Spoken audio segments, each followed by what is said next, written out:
can you still decline on DoorDash being a top dasher and the diamond program?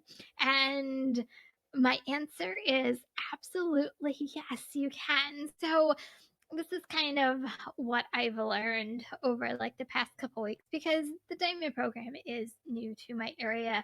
We're talking, it just came in March. I think it was like the end of March. And strange enough, I don't think I put this in any of my videos, and I don't think I said it last week, but I got a message. They were supposed to reset my acceptance rate back in March. It was the end of March. It was supposed to be, I think, the 20th into 21st. And I got a notification saying you do not qualify for the reset at this time. And I'm like, that's weird. Why wouldn't I qualify for the reset? I mean, granted, I was still at like 70%. And I'm like, well, maybe it's because I'm already a top dasher. Maybe it's because I'm already above the priority. And I'm like, maybe that's why. So I didn't think anything of it. And I just kept going. And then last week I get the message and I get an email. Your your account has been reset. I'm like, really? 2 weeks later, people? I don't know. It was like the strangest thing. But anyway, I feel like it didn't really affect me. Yes, if you declined right away, it definitely would have uh, affected you.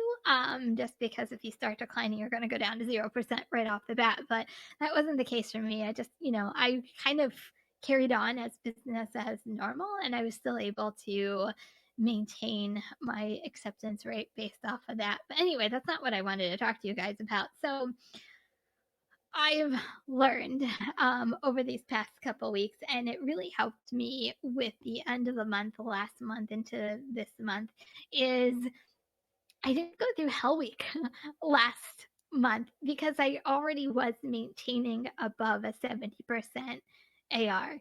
And what I've learned, and believe me, this isn't for everybody, and I completely get it. And guys, go make your money the way that you want to make your money. I'm just telling you what has worked for me is by maintaining above a 70%. First of all, I'll say majority, quote unquote, majority of the orders that I am getting are good enough to take. My minimum has always been $1 per mile. Do I want more? Absolutely.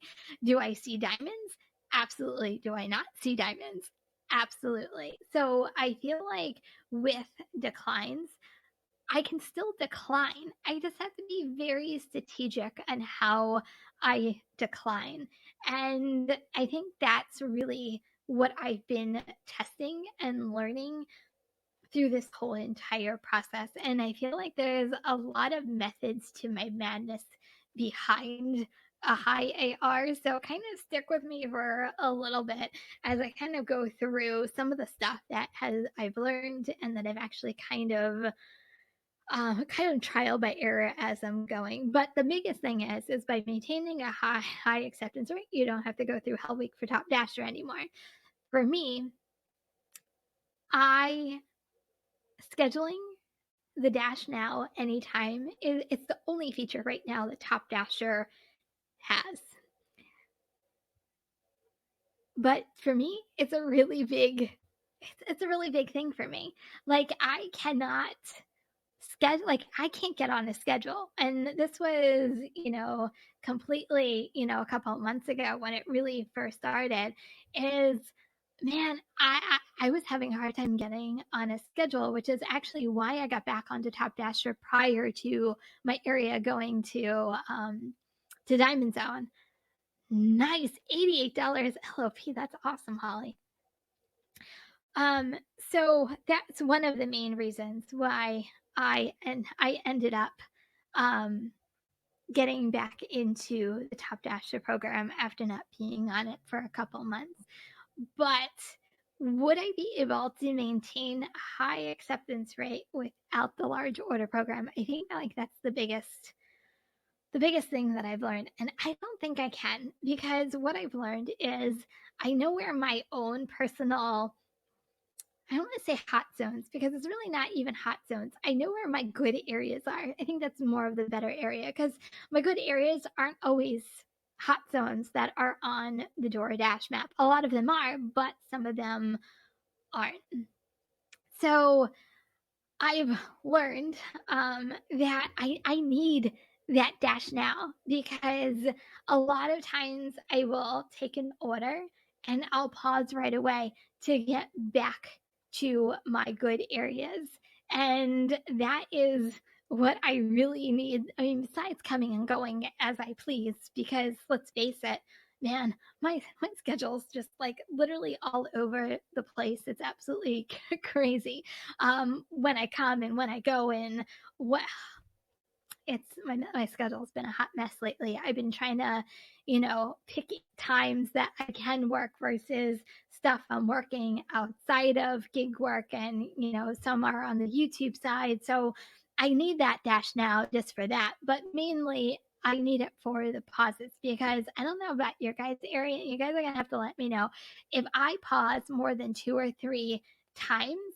DoorDash will kick you off without even blinking an eye and they won't even tell you go do the pause again. Like you go to auto do the pause and you're like, nope, sorry, your dash has ended. I'm like, darn it, DoorDash. And then, you're like, haha, I win because I'm Tap Dasher. And even though you kicked me off, I can get back on. But a lot of it is literally just getting back on the platform, which if I didn't have Top Dasher, I don't think I would ever have. I don't know whether I would be able to maintain a higher AR if I didn't have that pause feature and if I didn't have a way to get back on. Do I pause all the time? No, but if it takes me to an area that gets me away from my sweet spot, then no, I'm going to be using that pause and most likely I'm going to be getting kicked off at some point or another from DoorDash. So another thing that I've really I really learned is the peak hours. And you guys are going to also have to let me know if this is also valid in your area as well. Is the more off peak hours. So for me, mid mornings, even the early mornings, mid afternoons, late at night, like past 8 o'clock, the worst orders for me in my area come in at that time. And that's where you're stuck and you have to kind of use some of your declines that you really don't want to use. So I really tested over the past, couple of weeks specific hours. So I know exactly and I can almost pinpoint when my area gets busy for lunch and my area gets busy for dinner.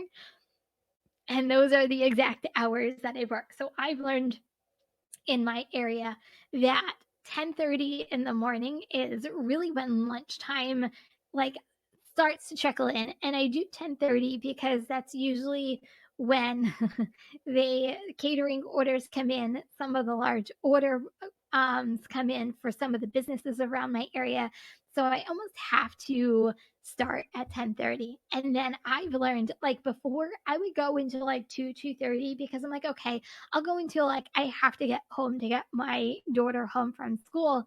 And then by staying out, like I was getting like some of those really bad orders, and I'm like, I don't want to take these. And I was using my declines more often during the peak hours. So now I've learned that 1:30 in the afternoon is my cutoff. Anything after 1:30, that's when the crappier orders come in. Same thing in the evening. I've learned um I can't do anything before 5 o'clock. That's when usually my dinner time in my area starts, and forget about it. Like 7:30 now, 8 o'clock. You guys know me. When I first started in my YouTube journey, like I would stay out until like 10, 11 o'clock every night. Like I can't do that anymore just because as soon as 7:30, I know as soon as like those really, really long mile orders come in, or even the really crap orders come in, I'm like, okay, it's time for me to go home. This is the last one I'm doing. Let me get out of here. And by doing peak times and like very honed in, first of all, I'm working less hours which is fantastic. I'm loving life. It gets me to do more stuff other than gig work. But it literally has gotten me more money in a shorter amount of time because the diamonds keep coming in during those peak hours. I call it supply and demand. So the demand and the supply are there because people are ordering for lunch and dinner, hence the orders are coming in as quickly as you're getting them. But during slow times, they're just like shoving orders at people just to get things done, and they're not always the best orders that are out there. Yes, Thomas, oversaturation is definitely real. You know, I have seen, so first of all, I don't want to knock any new drivers because that's not what this is about. Because, and believe me, it's not anybody's fault, especially if you are a new driver. Welcome to the Doordash, Uber Eats, Grubhub, food delivery community if you are new to doing any of these apps. But I've seen a lot of new drivers in my area, and I've said this for like the past couple of weeks. Is I don't know whether it's the promos they're running. I don't know what is going on, but every time I go in to like restaurants, like I'm seeing new drivers left and right. I'm like, this is why I'm getting the crap of the crap. Because if you guys don't know this, man, uh, new drivers become top dashers as soon as they come in, and that means they are priority orders over existing DoorDash drivers because they all start at 100%. So new drivers, oversaturation, more drivers. It could be a downfall of your own area. Dasher Bench, thank you so much. I really appreciate it. I'm not in the LOP, but I cherry pick on Uber Eats to make up for the mediocre DoorDash orders. And it's funny you say that because that's actually a really kind of good segue into kind of this. And that was kind of my next thing that I've learned through all of this is how do you multi-app? how do you multi-app with DoorDash? With it being Diamond Program, LOP, Top Dasher, taking every order. So I talked about working very specific times for DoorDash, and when you're like only in your area, whenever it is, multi-app during the times. Like I've been multi-apping during the times that are non-peak times for DoorDash. So if I really wanted to start as soon as my daughter gets on the bus to go to school and I want to start right away and I want to start my hustle, you know what? I turn on Uber Eats. I turn on DoorDash. I turn on Uber Eats. I turn on Grubhub. I turn on Spark. I turn on even Instacart. Ugh. But I've been taking Instacart orders. I thought you guys would actually be super proud. But I have been taking Instacart orders. But I've been utilizing all my other apps during the times that really aren't the busy times throughout the process. And another thing that has really helped me with all the other apps that I've done, if I've been getting, and I'm sure we can all relate to this, is if I've been getting bad order and then another bad order comes in and I've already wasted 2 declines, I'm shutting DoorDash down and I'm moving on to my other apps that I can still make money on. And I'm like, you know what? It's not worth losing percentage points just because I'm trying to get to like that really one good DoorDash order. And I think, Benj, to your point, like that's where cherry picking really does come in with your other apps such as Uber Eats and Grubhub. And it kind of, it kind of makes you feel, for me, it makes me feel good.